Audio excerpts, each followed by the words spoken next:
What's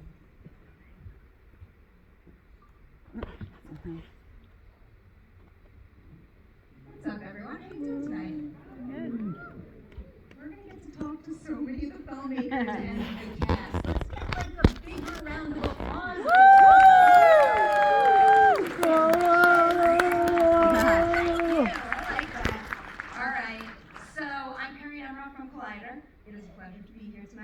Celebrate Lumina with all of you and with some of the folks behind the film. We've got a lot of people to introduce you to. We're going to kick it off with some of the cast, beginning with Emily Hall, who plays Cher. Is Emily in here? Everyone will jump. Oh, there we go. We also have Eleanor Williams, who plays Tatiana.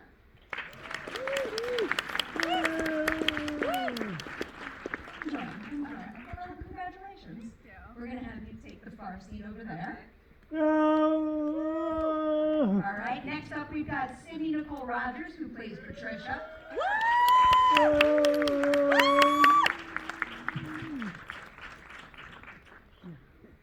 This is just going to be a one-on-one. I really don't like this. I think we also have Ken Lawson, who plays George.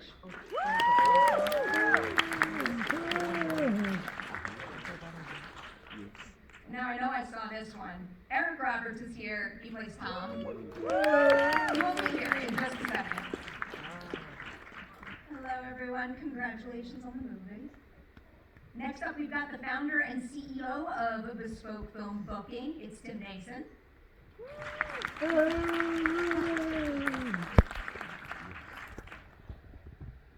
Moving on to producer, Linda McCoy.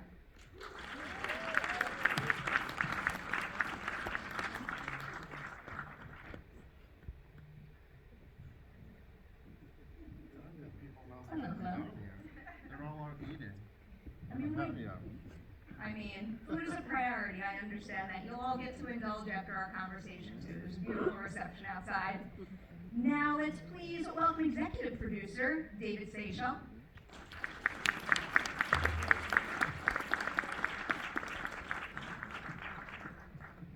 We have Eric, by the way. Oh, Eric Roberts is here. Come join us on stage.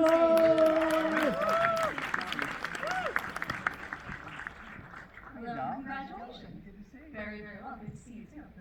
You want me here? Here? Where do you want to sit? Okay. All right. Hi, gang. And now, last and not least, we have our director, screenwriter, producer, singer, songwriter, Gina McCoy.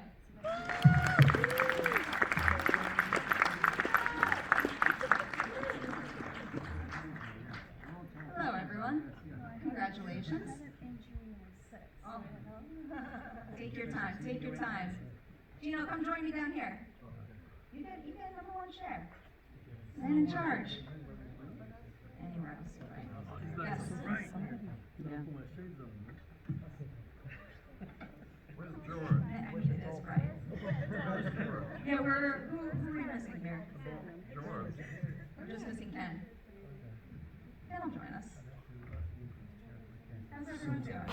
How you feeling? Pressure off now, right? Good. Okay. All right, let's kick this off by going back to the beginning. I want to ask you a little bit about coming up with this screenplay. You'll all learn this soon enough. I like big old two-part questions. First one is going to you. Can you tell me the idea that started this all? But then I also want to know if you had a break story moment, an idea you came up with along the way that made you think, my story is whole now. Well, I spent about 2 weeks by my uncle in Florida. And I was thinking to myself, I'm like, I want to see the psychological effects of how someone would feel if they lost a loved one to like abduction, because we haven't seen that yet. And like how that would affect everyone around them, and like what lengths would they go to save that person. So I wrote the script in about 7 days, and after that was like a long journey to get it made. Because you know Hollywood, everything gets made in a very long time. Sometimes. It does take a while, and It's a while. It's not easy getting a first feature off the ground. David, I'll come to you with a question about that actually. So, You get a script that is a big, ambitious idea from a first-time feature filmmaker.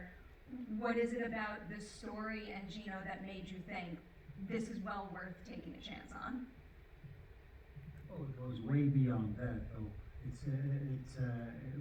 No matter what the storyline and what the content was, I'm a good friend of the family. That's where it started. Linda McCoy is a very good friend from almost 30 years ago, and I admired the fact that, besides being a banker, actually, she was a bank manager when I first bought my house, the house in Toronto, that I still have. I still live in it. It was about 30 years ago when she arranged for the mortgage on that house. And then I had a few girlfriends who I co-signed for car loans for, so we became friends. And when she told me that she was going to resign from a major bank to help her son's career because he had some talent, and whether it was gospel singing or writing songs, I decided to help, and I don't regret it. So I've read some scripts on other things that Gino has written, and I'll support him in many ways than one. So it wasn't that I am an investor or a capitalist or a venture investor looking at projects to get involved with. This was a natural development of a friendship. I'm glad it's gotten to this stage. It has taken a longer period than anybody wants, but we have struggles along the way. And then when it came to this feature film, I learned that Gino wrote it about 8 years ago. It went into production 4 years ago. Unfortunately, I couldn't be with the crew because I had my own little ailments and little injuries to take care of at the time.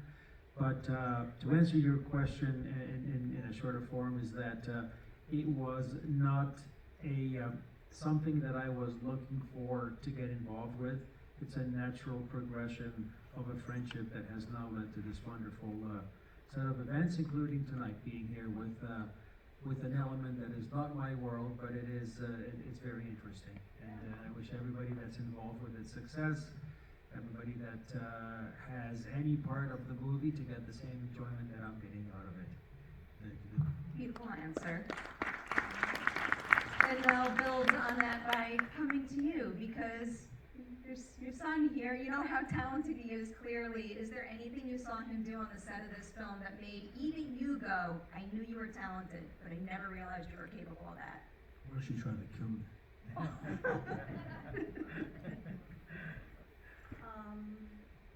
I think you'll have to think about that a lot, because besides Gino's talent, he's pretty dedicated in the sense of economics, political science, or religion. So it was a difficult production. Let's just say that difficult during COVID. We had 9,000 actors applied for this job, 5 of them, and we had difficulties, lots of difficulties besides the COVID. It was the only film shot in Morocco. During that time, a lot of productions had to shut down. And we had the most difficult thing that happened in the history of filming, is that 5 cast members, unknown to us, walked out with all our money. So we were faced with financial struggles, in the sense that during production we had to recast 5 actors in a matter of 1 week. Gino was suffering with food poisoning. We had unscrupulous first production service provider that created many problems. So it was one thing after the next. Within 5 days, Gino was able to recast it with our casting director Valerie, who's here tonight. And I must say it's incredible for these actors with Eric to come during that COVID time, and they performed very well in a very, very short space of time. That lost our game, right? Yes. When Gino had to spend in a couple of days, just spend that time with the actors to get them to this point, and you all know that. It was a difficult set. with money going through. And if you had a director just want a dream of what they want on a production, it would not have gone through. As a financial, a former director of Royal Bank, it would not go through. So Gino, in his, besides his talent and his capability of, the music, all the music in the film is his, and the screenwriting and the directing, he was able to also work with me on the finance side to ensure that we were able to finish the film with the budget that we had and we cast, and it was a very difficult process. So I remember one of the art director came up to me and he said, actually the production designer who's here, David Dean is here, and he said, Linda, Gino would not get the set that he wants. He will only get 20% of the set that he wants. And I said, no, I don't think so, David. He's gonna get what he wants. And he worked with the Moroccan crew that never built any science fiction set. This is the first science fiction set they ever built in the history of Morocco. Never did. So this is an accomplishment, and the art director, Aziz, he said, no, we will get what Gino wants, because we really enjoy working with somebody like Gino. He very coolly come on set. He, we have difficult times, and Gino's very calm. Say, okay, let's go. Let's try to figure this out. So I think, for a first-time director facing so much problems during the COVID and during production, Gino performed very well. Not because he's my son, because I put him under a lot of pressure as well, and he knows that. He got a lot of pressure with me, but we struggled through. We got the production done, and just before this production, David was on his way to meet us in Los Angeles to start this production, and he was on his plane, and he suffered a plane crash in the Colorado mountains. So David almost died. We're here today. We gotta thank him. I still have to go and visit the hospitals, because according to them, I was dead. They resuscitated me, but they did a pretty good job. Yeah. 4 years ago, but still here. Great. And it was during COVID time. We had to rush from Los Angeles to Colorado. They were not allowing anyone in the hospital, but we were there for him, and they allowed us to come in. So I was there with him every day for the 2 weeks, seeing him almost naked most of the time. No, Just tubes, that's all. And he survived it. The doctors at the Colorado hospital, which actually was quite lucky, he crashed somewhere that had the best burn unit in America, in Colorado. And they said that David would not be here. They're very surprised that he's alive, so we have to thank God for that. And he still went ahead. He still went ahead and help us with the production. He could not make it. He had actually a role to play in the movie, but he couldn't be there for the production. But everything went through during the production. With all the difficulties, I didn't tell him about it because he was still recovering at the hospital in Toronto from Colorado, and I could not let him know all the difficult times because it would have been a lot for him. But we managed to get through this production. We managed to get through the VFX that had a lot of problems with it. That Gino has to take it over. He didn't have the experience in that, so we managed to get it through. And we're here today after years of a lot of problems to get this production. I must say, I thank the cast that put through. They worked extremely hard in that production. 12, 14 hours. There were a lot of sets. We had accomplished it in a very short space of time. They worked very hard, every one of them, and came through. And Eric came through the COVID time, and he was there for us, and we have to thank him very much. And it was an extremely difficult production, but we pulled through. God is with us. Gino managed it. Gino went through a lot of stress during it, but we managed it, and we here today, and David came back and helped even more with us to do a wide release in America.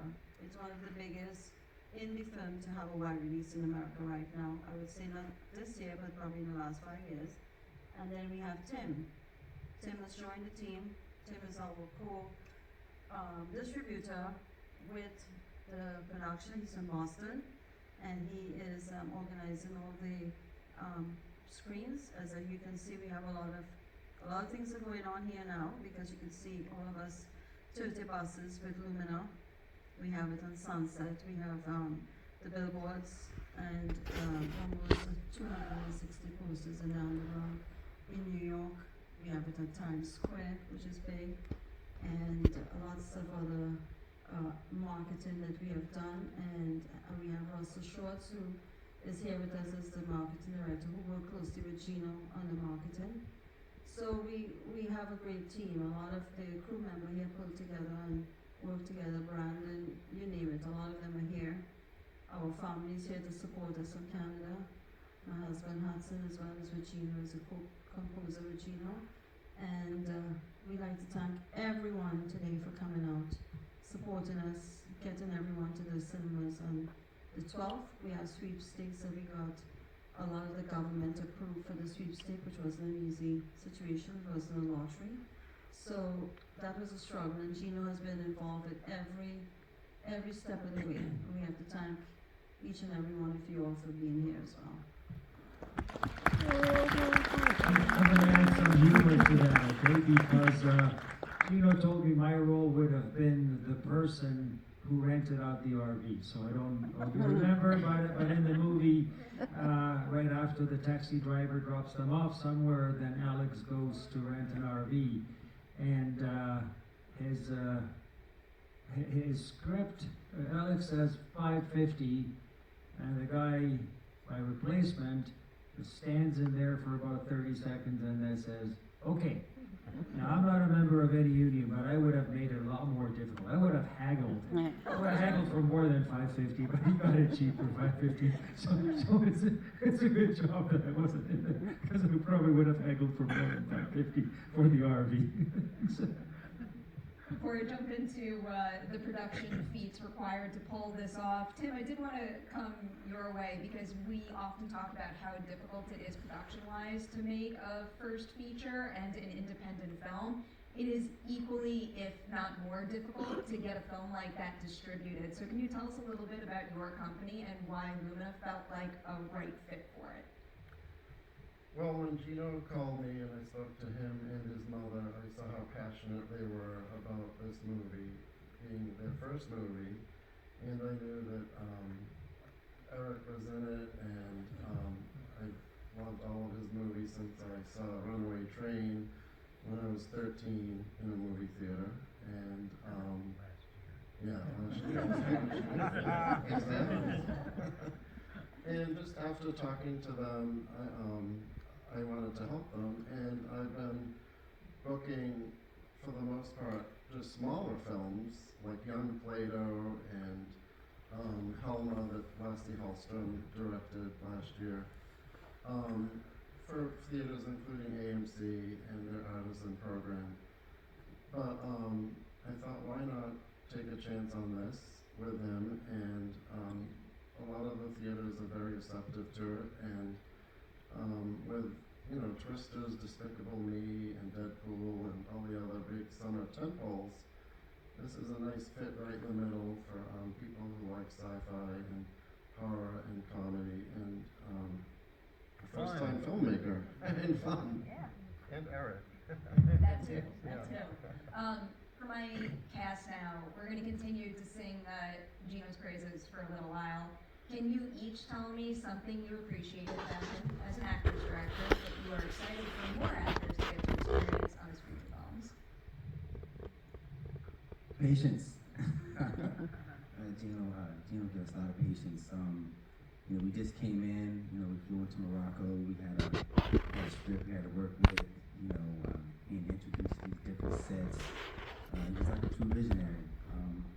He definitely kept us in. You guys seen the film, so you've seen all the different sets and everything was going on. He kept us away from everything. We did not see any aliens. We didn't see the RV, we didn't see anything. It was like the day of, jump in and we were at work, and he gave us the patience and the liberty to be able to explore. So, you know, thank you, Gino, for looking out for You're us. gonna make me blush now, Oh man, I've been blushing.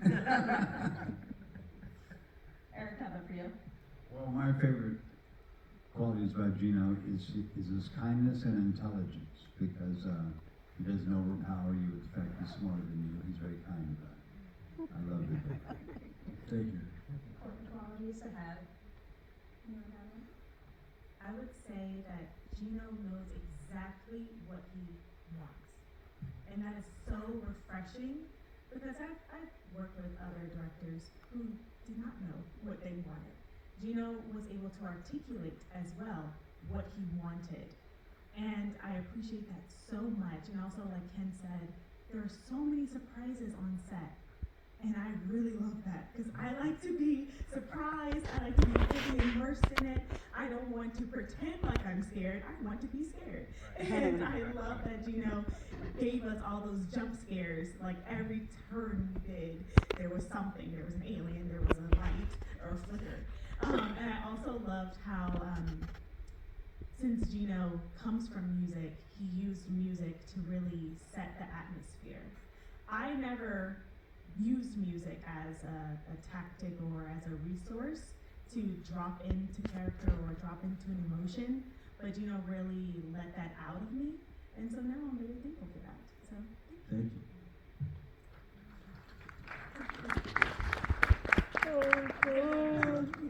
I found it so refreshing working with Gino, because I think it's my first time working with someone who's directing the film and who's also written it. So you're right, Sydney, the vision was so strong, but I really felt that he allowed some flexibility for us to bring our own input and our own personalities into these characters that he'd written, even in terms of if, you know, you've written the script, but you were happy to kind of relent and help us, guide us along with it, but let us have our input, which was it's very rare, actually. Thank you.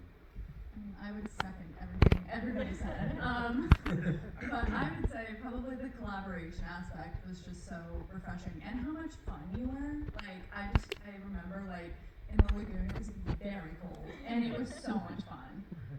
So like I'd say that I because thought you wanted to kill me. no. It was cold, but you had It feels good that you feel that way. That's yeah, you had such a positive attitude and it was so much fun. Like I remember like the music was a big part of it. Like I feel like people were singing and like you especially, like I remember that and I just feel like it was very fun and that was really nice. We're sending you on to your next feature with a whole back pocket filled with compliments. Well, no, I will say that the cast was like amazing to work with. The fact that everyone came together in such a short space of time because of all the stuff that happened, the chemistry was there. You know, it really created like a big family and stuff like that. And I enjoyed my time with Ken and Eric and everyone. You know, and they put on such strong performances and they gave their blood, sweat, and tears. Especially during one of the hardest times it was to film, you know, because it was 2020, it was COVID, it was lockdowns. You know, I lost my entire camera team. Like, you know, I was shooting with Larry Smith worked with Stanley Kubrick, you know. And he went back to London, the second wave of COVID hit, and I went back. And I shot the rest of the movie with my A-cam operator. We did a really good job with Kelly. She was a really close friend of mine, Gabrielle Bernstein, back with her on a lot of big movies. So, you know, I was really blessed to have people that really were like fully immersed in the movie and made the heart so much.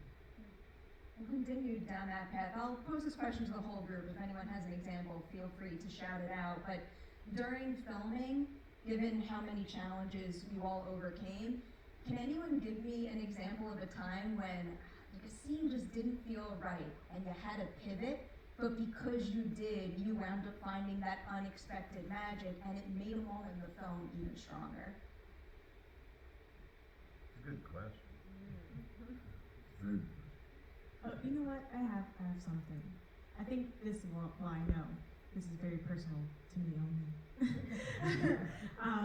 I was very sick throughout the entire filming. Every week there was something wrong with me. And I remember during that scene, during the exchange with the RV, I had tonsillitis. So I could barely speak.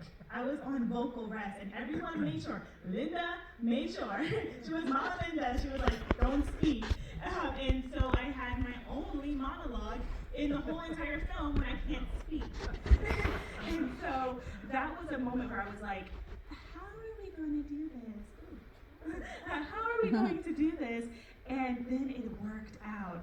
I think that that was probably one of my most favorite moments in the entire film, and I don't know how that happened. Thank you. Sydney did extremely well in that scene. I remember I was with our script supervisor, and we were watching we were in Video Village, and we were watching that entire scene, and we know Sydney couldn't talk. And she's like, I only got like 10 minutes or 5 minutes, and I'm gonna lose my voice. And the second take was the take. I remember you came up to me and you were like, that was perfect. Like, what do you mean? I was like, you know what, I just trust you, I trust the team, I'll be quiet now. Well, as you speak about perfect, I had one perfect point is when they shot Ken, and he did it in just one take. One take. And until I had to go on the walkie-talkie and say, could you check him? Is he really, is he dead? Because he acted so real. I thought something really happened to him. I thought Ken fell asleep though. He would not move. You know, we were shooting, and it was like -10 in the studio that time. And you know, in the Sahara, people don't realize it'll be sun, it'll be like 0 degrees. And it's like extremely cold. And we were shooting till like 3, 4 o'clock in the morning, and then like that take happened, and Ken dropped, and it's like, he fell asleep. No, it was fun. It was fun. They had all this explosives or whatever. I don't even want to call it explosives, but on my back. It's a blood pack. Yeah, and you know, I didn't want to do like a bunch of takes, so when it was time to die, I died. Anyone else have an example? Otherwise, I can happily talk about more special effects and stuff. Oh, I love that stuff. I love like blood and gore and aliens. I'll go to the alien first. Did you always know exactly what you wanted your aliens to look like, or was there any trial and error in creating that design? It's an interesting question. I worked with Todd Masters, and Todd Masters did Predator. So Todd did Predator, and he worked with John McTurner on Predator, and he gave me an interesting story. We almost had a similar story. When he designed Predator, when he was on set with John McTurner and Arnold Schwarzenegger, Jean-Claude Van Damme was in the suit at first. He was cast to be the stunt double in Predator, and he couldn't fit into the suit. So they got another person to replace him on set. So I had one person that was supposed to come on as my stunt for the creature stunts on set with the actual creature suit. And he had to pull out last minute, so we had another person that had to do it. And it was like really interesting because very rarely now you get to work with creature suits. And when everything's VFX, everything's like overlaid, everything is like motion capture and everything else. And it was really like a really good lesson to me in terms of like working with creature suits and stuff like that. But like it was like really fun to do that. It's painstaking, but at the same time, like you learn a lot, and you get like really good results. I also marvel at visual effects, but I feel like creature suits and creature actors never get the credit they deserve. I talk about creature actors all day long too. Oh yeah, creature actors we had our stunt guy who was in the creature suit. He was like running for like 3-4 hours. In the suit's very hot. It was extremely hot.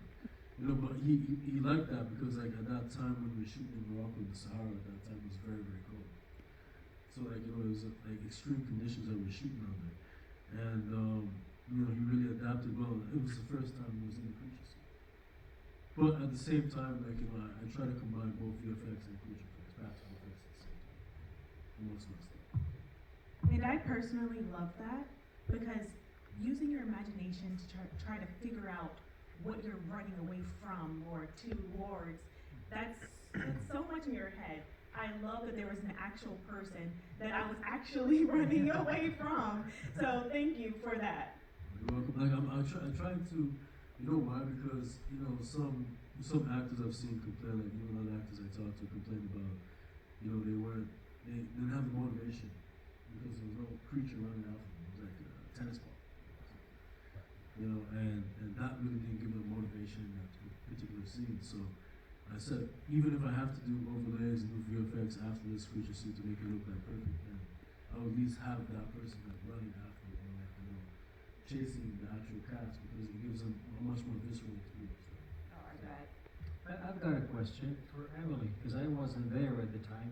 How did they manage to get your head and spine back onto your body after that scene? Because that really was your head and spine, right? They made a cast of my head. Oh, I see. I thought it was. Yeah. I thought it was a part of you, and then when the scene was done, they put it back on through your neck. No. They made It looked real. It They looked real. actually It looked offered real. for me to keep it or something of the nature of like the outline, and I was like, I don't need to see my head. I know. I think I'd scare myself. You don't need an X-ray of your spine now. You know what it looks like. No, I see it now. What was the head cast process like? That always seems so overwhelming to me. It was long. I'm claustrophobic too, so I was just like thinking of lots of things in my head. But it went so smoothly. Like I thought I was gonna freak out more at it than I did. But it worked out. So all was fine. Job well done, and it paid off. We're going to toss it to the audience now. We're going to try to get in as many questions as we can. So if you have one, just raise your hand and we'll do our best to call on everyone. Got one dead center right there. First up. The question was, how long was the shoot? 27 minutes. 9 hours. 22 minutes. It was actually supposed to be 45 days of shooting and 6 to 8 weeks of prep.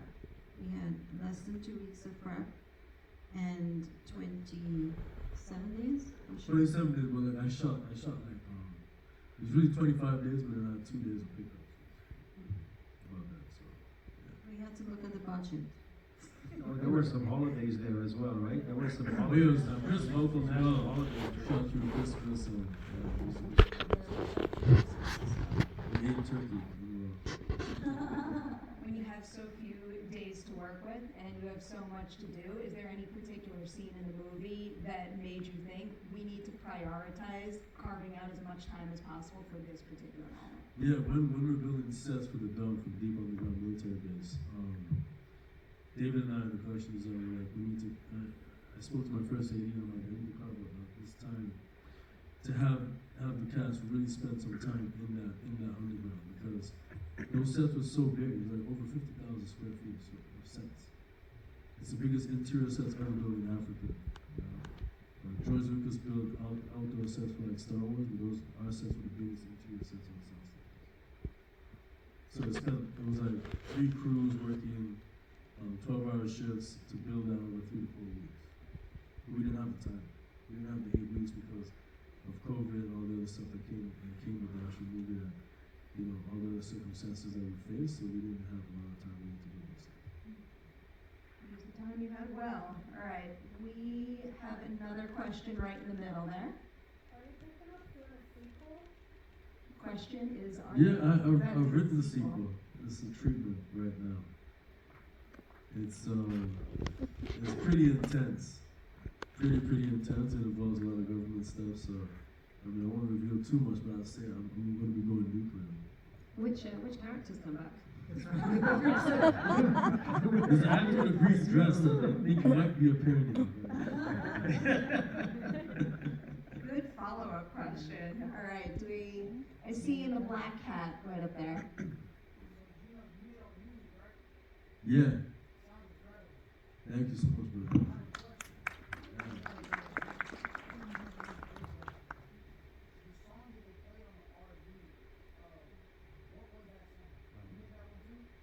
Yeah, that's my song too.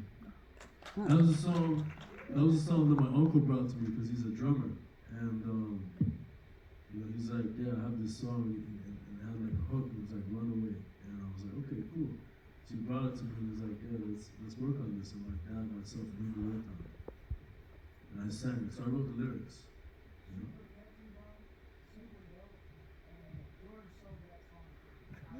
Thank you, brother. Yeah, you did. The dance. Welcome. You want to do a dance? No, they don't want to steal my voice. Yeah, let's do a dance, I man. don't want to see that. All right, we're jumping back out there. Raise your hand if you have a question.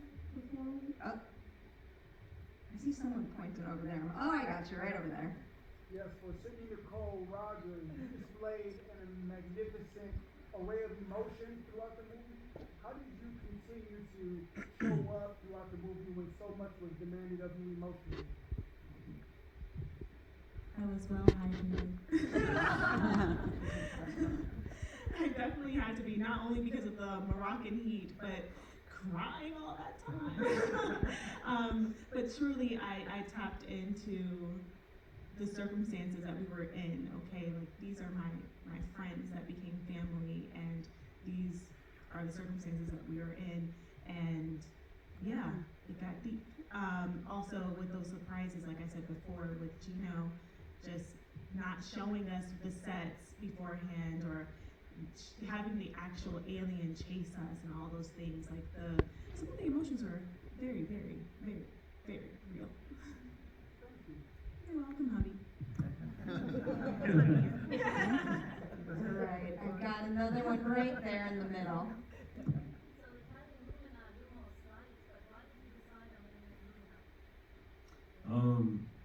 Alien lights.